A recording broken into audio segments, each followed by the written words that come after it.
To no surprise, video games are the most popular form of entertainment in the 21st century. Video game history ranges all the way back to 1977, when the first widely available game console, Atari 2600, was released. In 2017, 2/3 of American households sheltered a video gamer who plays at least 3 hours per week. That's a whopping 83 million homes. This statistic does not include any mobile games and is based solely on console and personal computer players. These statistics declare that the average consumer is more interested in immersing themselves in an interactive experience rather than they are in viewing finished films.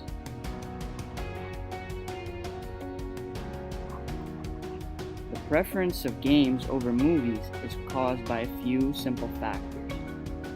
Many popular online games, including such titles as Minecraft and Fortnite, allow players to communicate and cooperate in order to improve their gameplay. 53% of all gamers in 2017 reported playing with other people online.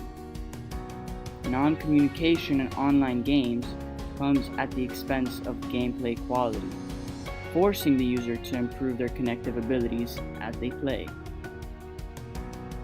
Some MMO or massive multiplayer online games host lobbies of 100 players or more, forcing the player to meet companions during gameplay.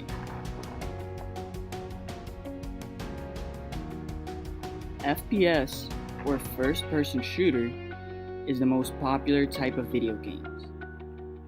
In 2017, a quarter of all games sold in the United States were first-person shooters.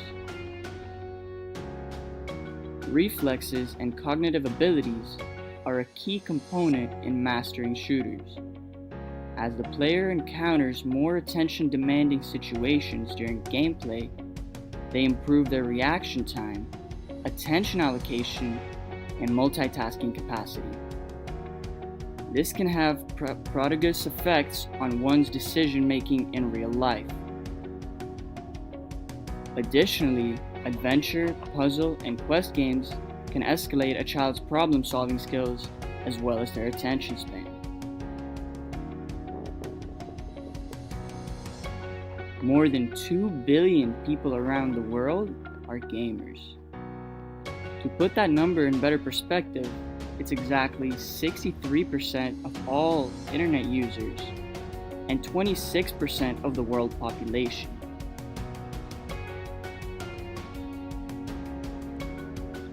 Although 28% of gamers are under 18, another 23% are 50 and older, while the average gamer is 35 years old. This statistic is quite surprising to me, as through 10 years of gaming, I've never connected with anybody older than 25 online. Though comedic, this statistic raises a question of children's online safety when playing in games. In the past, scammers often tried to obtain personal information from gullible children. Today, however, most popular games set limits on in-game chat, preventing any personal information exchanges such as addresses, phone numbers, or credit card numbers.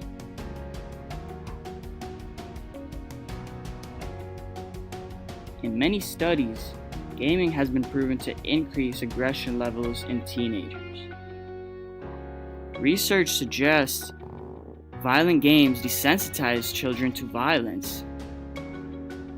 Proficiency at popular violent games takes thorough time investment, and while many players do not notice, they develop an addiction to video games. While pathological gaming may sound like a serious concern, only 3% of all gamers are prone to such a condition. Thorough time investment into gaming may also have a detrimental impact on one's time management. Allocating even 2 hours per day to games adds to 14 hours per week, that could have been spent working on projects or performing physical activity.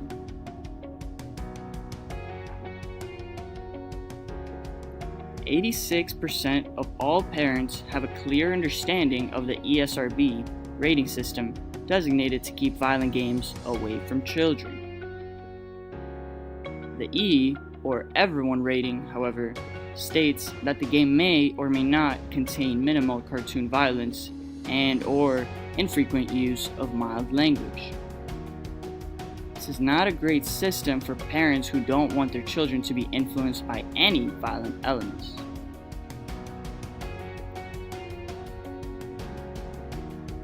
It is important to note that the #1 game news publisher in the United States is owned and operated by the largest video game retailer in the country. Oftentimes, titles that spend the most on marketing receive 9 out of 10 ratings from Game Informer before selling millions of copies. IMDb, which is the world's largest source for television and movie ratings, uses a similar scale for their ratings. However, only the greatest titles receive such ratings as 9 or better, and there are only 4 such movies. A consumer who may have some interest in a video game is much more likely to purchase it if it is highly rated by the largest video game news publisher.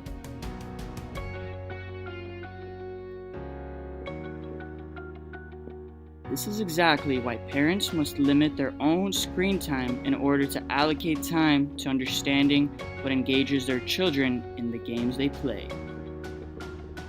A child who's influenced by active parents who do not designate more than a couple of hours of daily screen time has a much lower chance of becoming addicted to video games. Setting up family activities that do not involve any screens is an efficient method of demonstrating the wonders outside the digital world. Instead of reading online ratings or reviews, it is more adequate to play and understand the game before your child does. Video games, as well as other forms of media, will remain a part of human history and culture forever, and it is important to draw the line between the real and the digital for future generations.